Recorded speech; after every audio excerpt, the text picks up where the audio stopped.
Welcome back to the Talk 20s podcast. Whether this is the first episode or the 100th episode you've listened to, please hit that subscribe button so you never miss an episode of us in the studio. Today on the Talk 20s podcast, prepare for your minds to be blown because we are joined by the amazing Maya Raichoora. Maya is the founder of Remap and a visualization coach and speaker. If you've never heard of Maya before, then you are missing out because her story and the things that she educates people on has the power to truly change lives. In this episode, we talk about the power of visualization and how truly coming to understand our emotions is one of the most powerful things we can do in our 20s. There are so many gems to take away in this episode, so turn that volume up and let's dive in.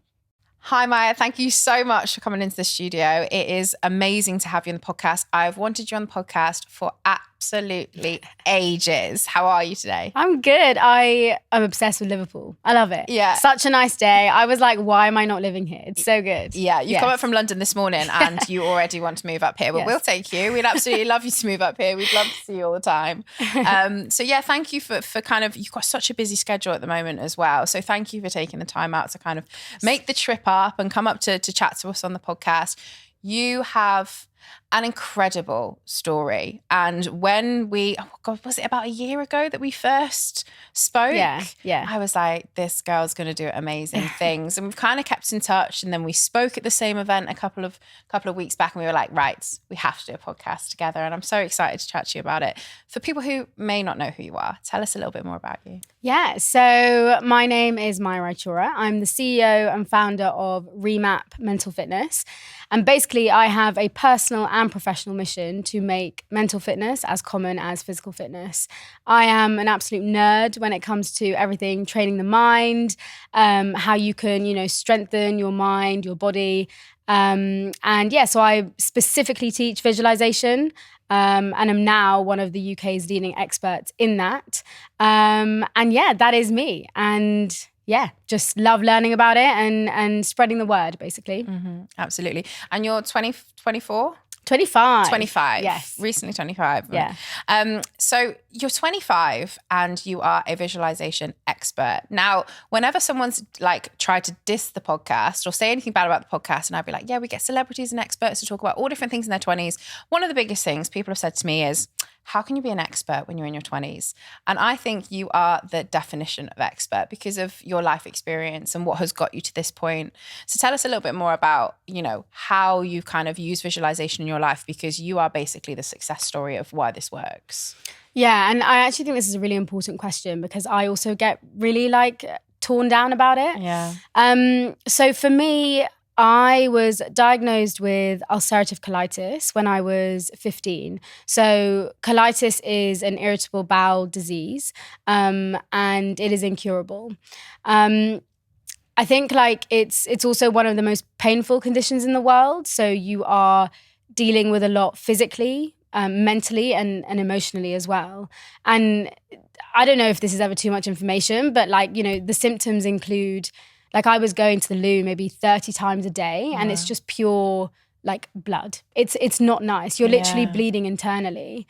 But then obviously the mental strain on that is just ridiculous. You can't really go out, you can't eat, you can't socialize. And so everything was all happening at once. And I obviously took medical, care and was in hospital a lot. But then it got to a point where I guess my options were really limited. And as a 17, 18-year-old with, being told that you have very little options and you don't have much hope for your future, it's really just really scary. Mm. And it really breaks someone down because it's the start of your life. So someone telling you that it's kind of the end, it's just really odd. And basically, I was told that surgery was my only option. Mm. And the surgery is as such where you take out the entire colon and you have a stoma bag, which some people do and they live really healthy lives, and that's great. I think when I was 17, it was just too much for me. I didn't think it was the right choice for me at that time. And so I was in hospital and I basically started to visualize. So at this point, I couldn't really move or walk. I was in a lot of pain. And I was just in this room, isolated from the rest of the world. And I basically started by closing my eyes, and all I wanted to do was walk at that point. So I would close my eyes and I would mentally rehearse every step I wanted to take. I saw it so clearly just in the hospital hallway, taking one step at a time, just, very slowly. And then when I opened my eyes, it was like this just glimmer of hope that because I for so long didn't think it was possible, I couldn't even imagine it. Whereas I had used my imagination in this situation to be like, actually, Maya, you could do this. And then obviously in hospital, you're not doing anything. So I, in every spare moment, would close my eyes and I would start seeing the things I wanted to do. And it started with walking. It started then with just being in less pain. Then it was about going to uni. It was about being with my family again, my friends. And in that process, I was just gaining strength, gaining hope. And some people might think, oh yeah, that's just a bit, it's just like a off remission. But actually, it really does make a difference when you can start seeing things in your mind and you can rehearse them. You can really start to train your mind and body to make it happen. Mm-hmm. And then when I left hospital, I basically was like, wow, something changed. So I then dedicated the rest of my life to learning about how the mind works, how the body works, its relationship with disease, emotions. But more than anything, how can we use the power of our mind to feel better, to think better, and to basically build the future that you want? And so, I have read every book under the sun, trained with many teachers abroad in the UK. But more than anything, I have practiced. Every single day I showed up, started with 2 minutes, 5 minutes, and now I do a couple of hours every day. And it's been 9.5 years. Every day I have visualized. So I can see firsthand how it works, where to apply it, and genuinely how powerful it is. And so I guess I consider myself an expert because no one my age has this sort of experience. No one. And that kind of scares me, but it excites me. And so, to me, expertise isn't actually if you're a 50-year-old doing this for however long. It's what have you shown in your life that you've used it? Are you continuously learning every day? Does it excite you? Are you sharing it with others? That to me is what an expert is about. Mm-hmm. And that's probably the best answer I could have ever expected, because it's true, that just because, we are certain age or whatever, that doesn't mean that you don't have certain experiences that, are so valuable. And people listening to this right now, I mean, I don't know if the people are listening and feeling so empowered by what you're saying, because I already am. And I'm already so excited for the rest of this conversation, because we're going to talk through some of the different things that you kind of discussed there. And just starting off with the power of visualization. You mentioned before you came to the podcast that you sat down just outside the train station and you did a little visualization. Talk us through your process. What do you do? What does visualization actually mean in practice? What's the practical element of it? Yeah, so visualization is basically the creation of images, environments, and feelings in your mind before they've happened. So some people call it mental imagery or mental rehearsal. And the basis on why it works is because your mind does not know the difference between what is real and imagined. Now, that's pretty cool when you think about it. And now this technique isn't new. So Olympians, athletes all around the world, they use it. From Michael Phelps to Ronaldo to Serena Williams. They have used it as a technique to basically have the best possible mental and physical performance. And this is great. But the technique has only really stayed in these elite circles. And so actually, your everyday person can use it for confidence, for their own health and well-being, for if they've got a presentation or a pitch, how do you show up more rehearsed and more confident? But you can also use it for your relationships. And ultimately, it's about using it for your own mind and body, so that you can wake up every day feeling good. And for example, the one I did before coming here today, at 2 p.m., 3 p.m., you get a bit of a lull. It's that time of the afternoon. A lot of people go for coffee and I'm like, okay, let's do a 5-minute visualization, get that energy back into your body. And that can look like, you seeing yourself with more energy. It can look like using shapes or colors. It can be, you know, going to a time where you remember being quite energized and like bringing that back into your body and things like that. So you're training your mind so that you can show up in different ways. And you know, at times I also use it to relax. I use it to de-stress, to help me sleep. But even to this day, I still use it for my colon. I still use it for my health. I use it for traveling if I'm anxious. It's just pretty cool that you basically use it like a bit of like a toolbox. And the more I've practiced it, I guess, you know, then you can apply it to different areas. And one thing I will say is a lot of people may say, oh, but it's just like meditation.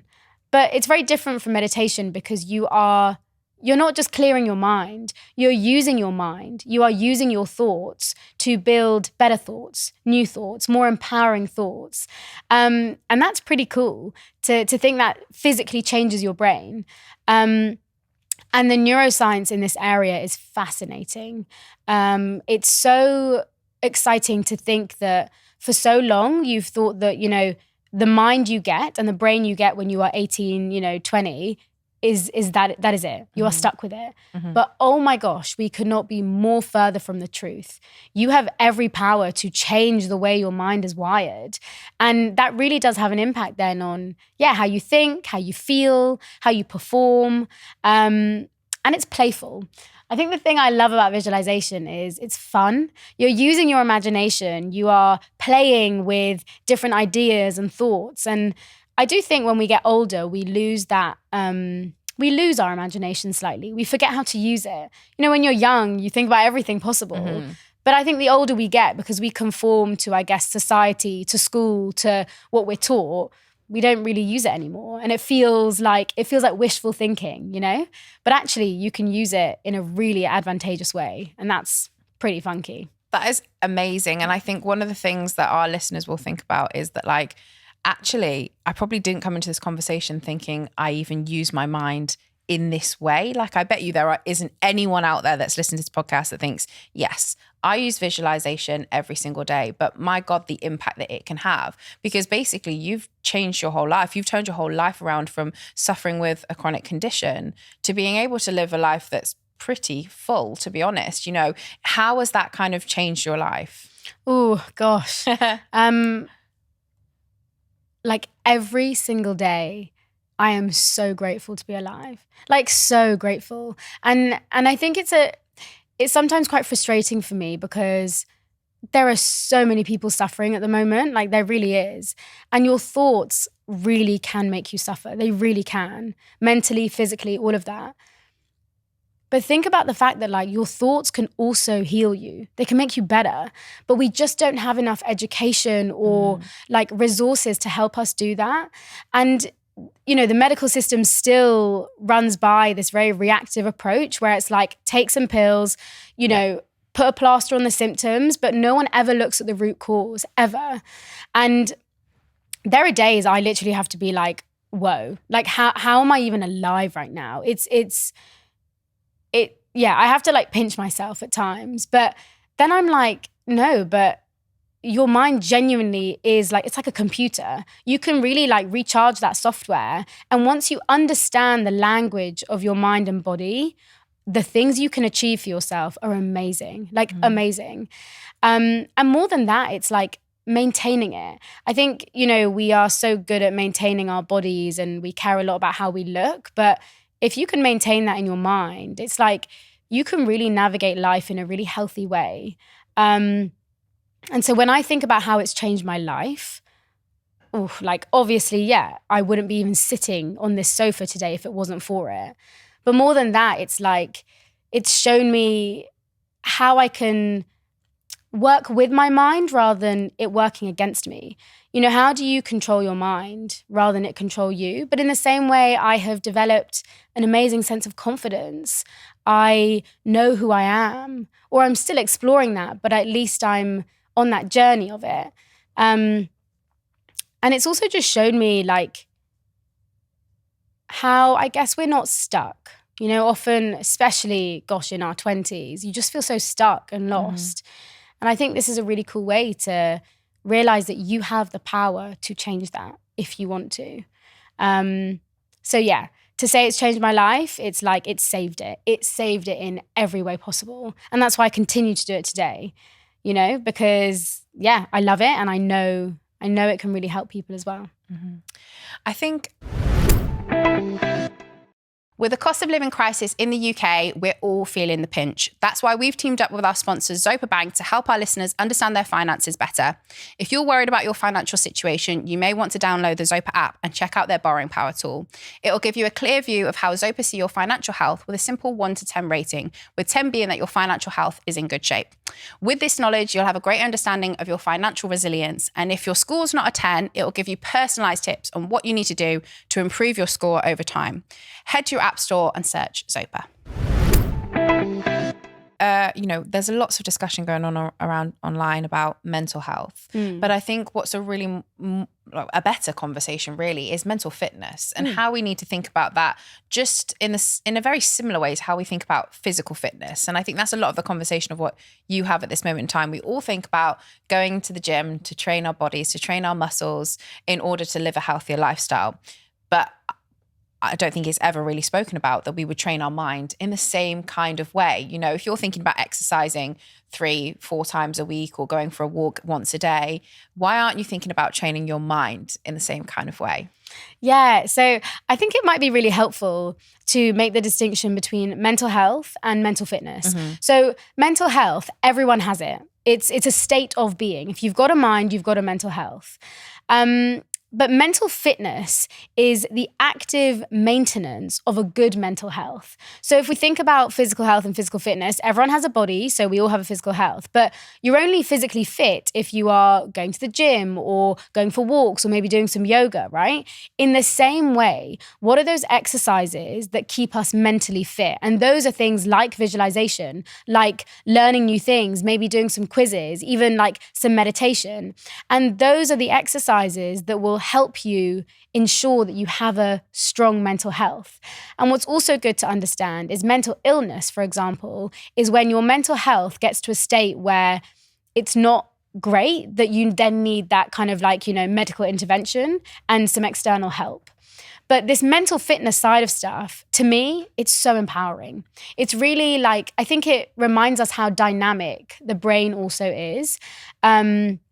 And yeah, just like, you know, you go for a walk, train your mind as well. And one thing I find interesting is a lot of people say, if you go for a walk and you do exercise, you're also handling your mental health. I agree that exercise and physical exercises is obviously going to have a great impact on your mind. But there does come a point where you also have to train the mind in itself because, you know, yes, they are separate, but they're also connected. But you know, the mind is just full of different things. It's your thoughts, it's your emotions, it's your feelings. And that has to be taken seriously. And so, yeah, training it, I'm not gonna lie, I think training your mind is the sexiest thing ever. Like ever. It's so cool. And I think changing that narrative of not just reacting to it or thinking that it's a chore, like go out there and do it. You know, that's why even today, like doing it in public, I was like, if this can inspire just like one other person to maybe close their eyes and take a second, great. I'm not going to be embarrassed about it. Let's own it. You know, let's have fun with it and talk about it too. I think it's great that we're already talking about mental health, but talking isn't enough, right? Let's do something. I think the thing about physical health is you can usually look at someone most of the time and make a judgment on whether they are physically well or healthy. But with mental health, that's something you absolutely cannot see. And the same with mental fitness, I guess, in a way. Like I may look completely the same as where I was 4 years ago, but my brain is a completely different thing. It's like someone's picked it up, changed it about and put it back into my skull because I think entirely different than I did 4 years ago. And I often sit down and think like, why is this different? Like my whole internal monologue and the way I handle things is so much more different, but there's not been a big switch. It's not been like something that's been like a light switch that's just turned on. It's been gradual, like all these little neurotransmitters have just been kind of changing. And so in the past 4 years, I'm now in a position and I'm nowhere near finished, but they just operate in a completely different way that I actually put myself in my body 4 years ago, I'd be like, what? Yeah. Like, how do you even think like this? This is so I was just so negative. I was really anxious. I didn't know how to talk myself into making good decisions. I was impulsive. I was just negative towards other people. And now I'm none of that stuff. And I guess the biggest thing is sitting on the sofa and having what feels like therapy with another person constantly, week on week, but also working with a professional like a life coach who, feels like a second mum at times in terms of, hearing my thoughts and being able to say them out loud in a space that I could feel listened to, non-judgmental. And actually most of the time my life coach never, ever, ever tells me the answer to whatever it is I've got a problem with. I will just talk myself into the right answer, and having the space to do that has been really powerful. So I now do that for myself and essentially like self-soothe in any situation that I'm in. It has been transformative. So I think someone who's very much at the beginning of this journey would think, wow, that seems so overwhelming. I don't think I can change my brain in 4 years, but I can also say it is possible. And that's why I think when I met you, I was like, wow, someone who is actually giving the blueprint to do this. Fascinating. Yeah, and so I think you raise a really interesting point because one thing I struggle with in this area is that like there's like a right answer. And one thing I really try to encourage is that it's not a one size fits all. Just like how you have a different body, I have a different body. And like, do we do the same thing in the gym? Probably not. No. And that's for the right reason, right? Because we need different things. And in the same way, the mind, like everyone's minds are so different. Some people may be on this journey and they've got super negative thoughts. Some people are actually feeling great and they just want to level that up.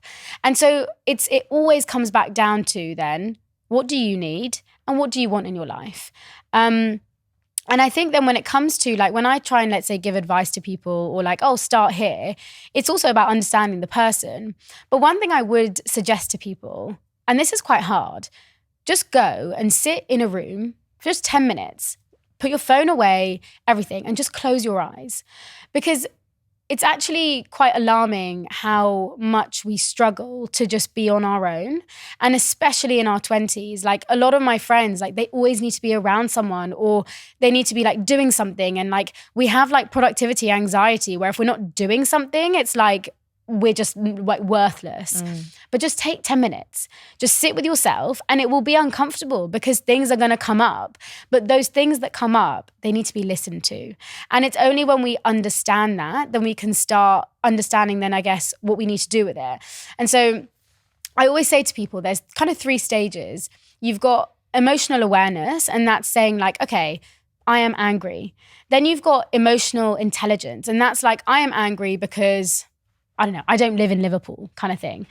Then it's emotional agility. I am angry because I don't live in Liverpool. So what do I need to do about that? What is going to then change how I feel? And that is where it's your recipe. It's not anyone else's. That is when you have to take the time to invest in your mind, invest in your body. And I want to mention as well, you said that obviously like we can't see necessarily what's going on in our mind, and it's tough. As humans, we are so used to just like seeing that exact direct cause and the result of it. And that's what, motivates us.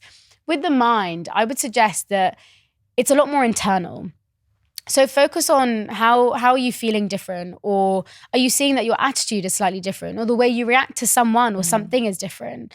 And that requires like self-awareness, but that's where the magic is. And yeah, you can go and get a brain scan and I'm sure it will say the same thing, but unfortunately we don't have like those unlimited resources, right? So I think it's about tuning in and being like, do I feel different? Do I wake up a little bit more calmer or happier?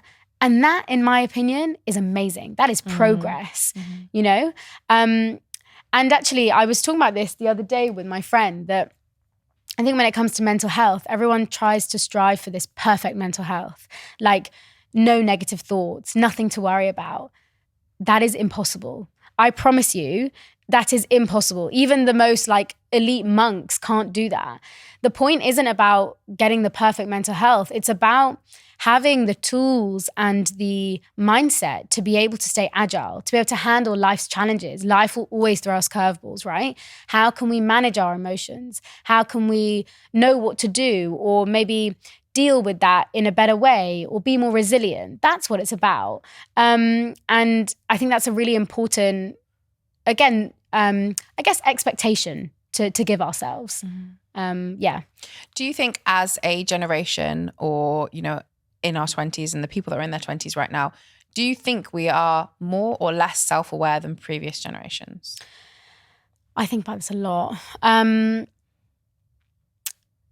think as a collective generation, I think we have two extremes. I think we have some of the most self-aware people. Like if I compare it to my parents' generation, it's amazing to see people actively taking an interest into their trauma, into their minds, their bodies. But there's also another side of our generation who every single day ignore all of that.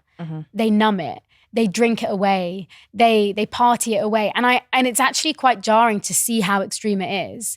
And so on average, I don't know. But what is quite scary is I think, we've got half who are like, not maybe half, I don't know the stats, but like some who are incredible and are really taking this and like changing that.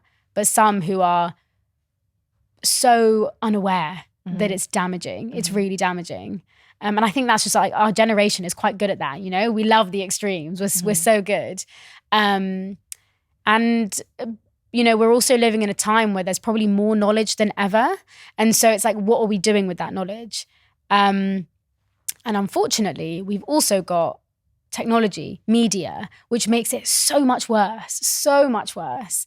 That I'm not blaming anyone for being unaware, but it's just, it takes like, I think, extra effort to be even more self-aware, which is interesting. But yeah. I think what I've noticed and I've seen over time is that maybe I attract these people, but I kind of see there have been some people like in my life where I have seen a transformation in them as a human being in general, because perhaps they were on one end of the spectrum, like you've just described just then, you know, they weren't very self-aware. They were just kind of drinking a lot, or they weren't really in tune with what was going on.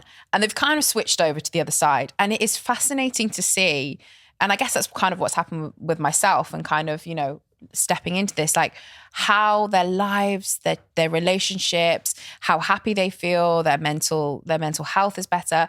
It's crazy to kind of start to see people's switch, you know, to go from like, oh no, I'm never, you know, I'm not even interested in kind of being self-aware, to kind of go, actually, I need to change something about my life because I'm not happy. And seeing that how quickly it can be done, but also how transformative it is at the same time. Yeah. So I like really enjoy studying this because I find it really interesting to see what inspires behavior change. And so far, I think I've seen two main things, especially in this sort of, you know, personal development area. Either, and this is rare, inspiration. You are in a good place and you are just naturally quite curious. I haven't met many people who do that. The other part is something goes wrong in your life, whether it's a relationship, whether it's an illness, whether it's just like, you know, you have depression. And when you are in that kind of state, there are two ways you react. You either react as like they call it the athlete state. And that's where you kind of see it as like, right, how am I going to recover? You take a proactive approach. It's like when you've got an injury, you literally go through like rehabilitation, you go to physio, that sort of thing. Or they call it the alcoholic phase, which is then you actually just numb it. You numb every part of it. And I think everyone does go through some sort of a journey in their life. And I do probably would say that more people are doing it younger, which is actually really exciting. The question is, do we stay on that road? It's very easy to go through a transformation in your life and that's it. And one thing I will say, if I didn't get this illness, I would be a very, very horrible human being right now.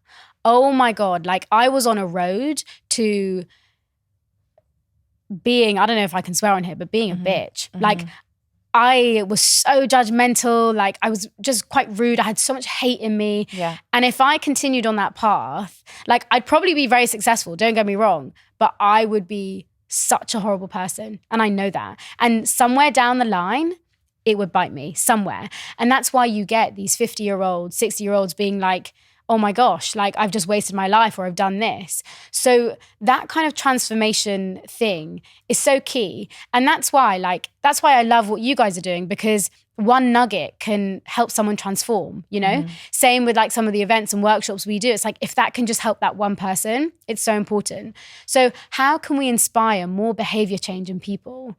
Because for some people it'll be a book, for some people it'll be a person. But if they're not willing to listen, they won't change. They really won't. So yeah, it's a fascinating area for me, because I think every individual is just like so unique. I think one of the most fascinating things that I've kind of come to understand a little bit more through speaking to you is how our emotions can actually be so powerful that they can either help us heal in some kind of way from a disease, but it can also give us a disease as well. Can you explain a little bit more about that? Because I think when people are listening, they'll probably be like, what are you on about, Gabby? Yeah. Emotions can't give us a disease. Yeah. Oh gosh. Yeah. This is like, this is something that not a lot of people know. And I wish it was out there more.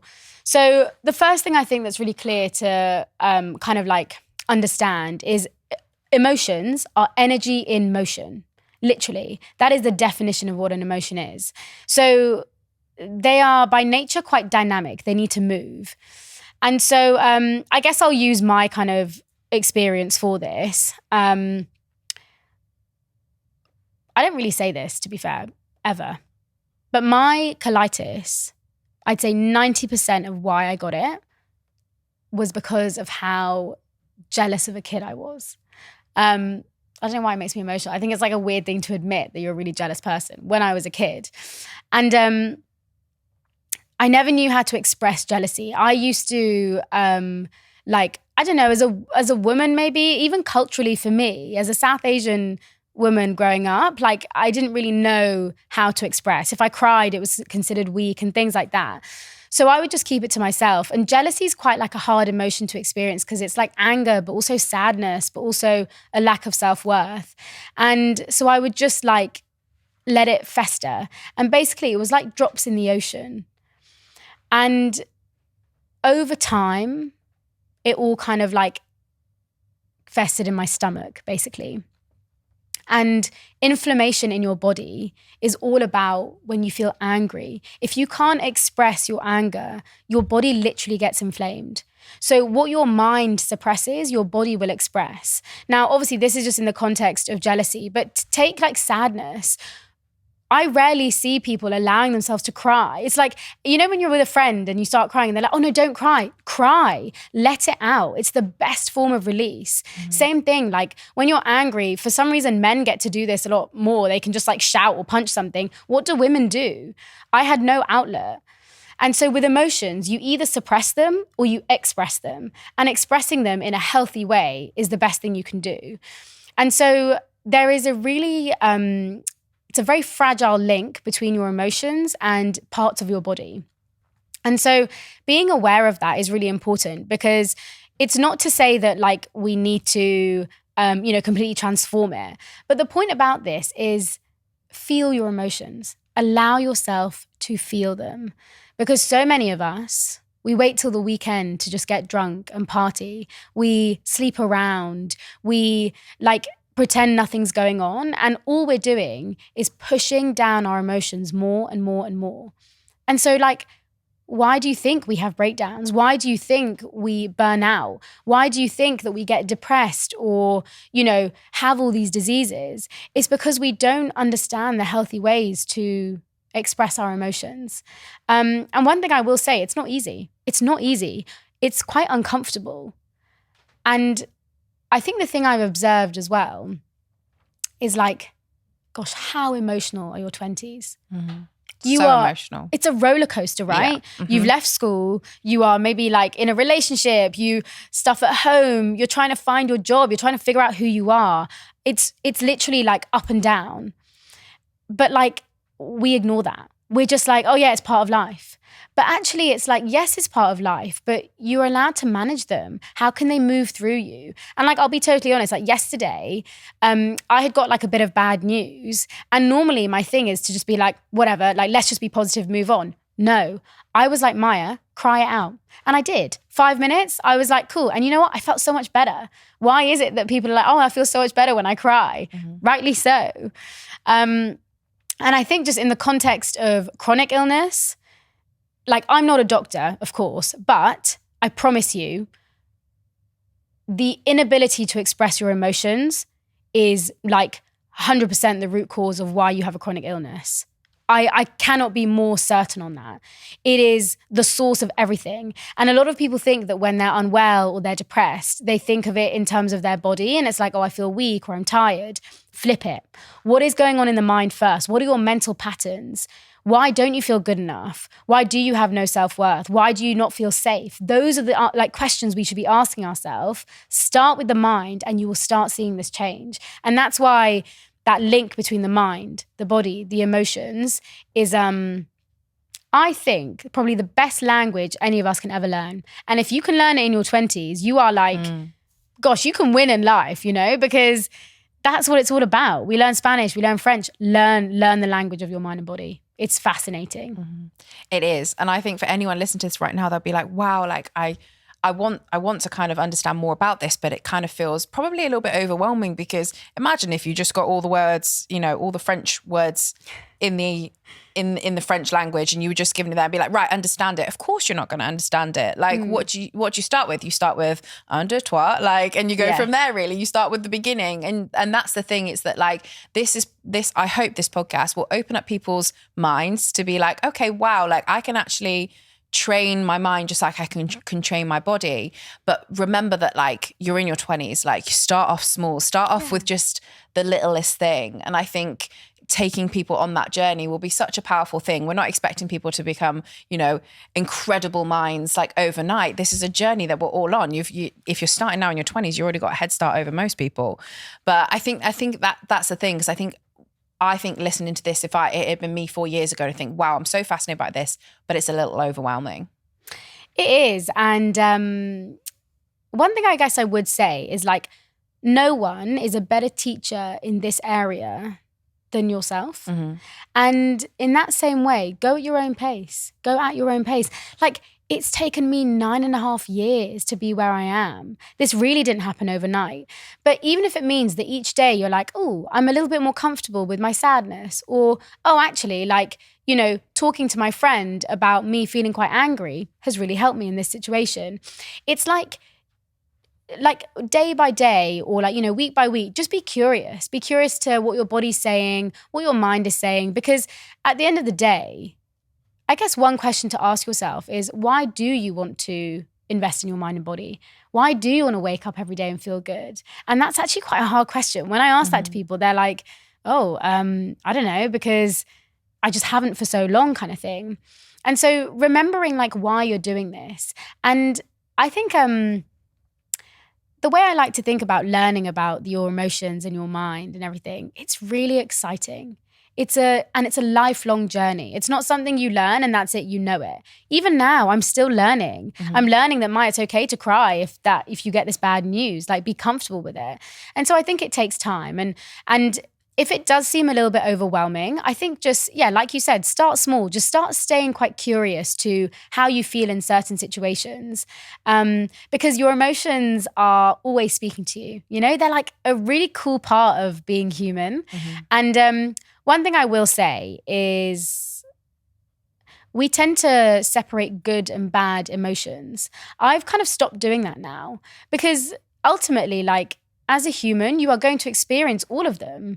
And of course, like, the happy ones feel better, but the sad ones are also part of life, and allow them to just move through your body. And I think, like, when I take the pressure off this thing of like, you just have to learn it and like know it all, it's not about that. Experience it, feel it to heal it. And everyone is going to be so different. I think that's the cool thing. You just can't compare it to anyone else's progress, because in this area of like development and of your mind, it's genuinely, it's your world. So you get to navigate it at the pace you want to and how you want to. Maya, honestly, I could talk to you all day about this because I think it is such a fascinating view on the world. And I'm sure we will have you back on the podcast again to discuss it more. You'll know from listening to the podcast that we always end with the same question. And I would love to know your point of view on this. Mm-hmm. If you could look back at 20-year-old Maya and give her just one piece of advice that would see her through her 20s, what would you say to her?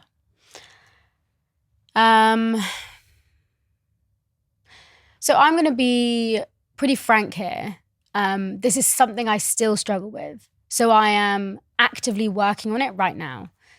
Comparison. And I guess the advice I would say to myself, even today, is everyone operates at their own time zone. Like, I am not late. I am not early. I am literally right on time. And this is going to sound a bit weird, but me and my best friend, we always talk about Mario Karts. And you know how everyone thinks like we're all like on this race, going to this finish line, like we're all on different cars and, you know, you might get hit by a banana and things like that. I realized like, actually, I'm on like the Rainbow Road. You're probably on Volcano something. My finish line is so different to yours. 100%. I mean, there was a point where my finish line was learning how to walk again. Whereas my friends in their 20s were like meeting boys for the first time and like just partying hard. And it was like such different finish lines. So I actually always go back to this Mario Kart thing. And I'm like, no one is next to me. I am on my own journey, on my own race. Life will still hit me. I will still slip on bananas, maybe get hit by lightning bolts. But I'm on my own. Mm-hmm. I can probably wave to people in the other ones, but like, this is my journey, my time zone. And so it's something I'm still practicing today because I think like, you know, in your 20s, how can you not compare? It's like social media, it's everything. And this is probably a really long answer, but I was thinking about this on the train here, that, you know, when you're at school, everyone's doing the same thing, mm-hmm. same age, you're doing the same thing, but it's only in your 20s that everyone starts doing their own like thing. And that's when you're like, wait, why are they going a bit further? Or why are they doing this? And you get confused. So that's where all of this then like comparison comes in. Well, for me, it did anyway. So I am like 25 in the midst of it all, but I'm practicing, I'm trying, and I'm learning that comparison is normal, it's human. But remember, Maya, Mario Kart, you are on your journey, time zone. Mm-hmm. And that is the advice I'd give. You are on your own time zone, so stay there. This has been one of my favorite chats of all time. Thank you, Maya, so much. We will definitely have you on the podcast again soon. Oh, I've had the best time. Thank you. Thank you.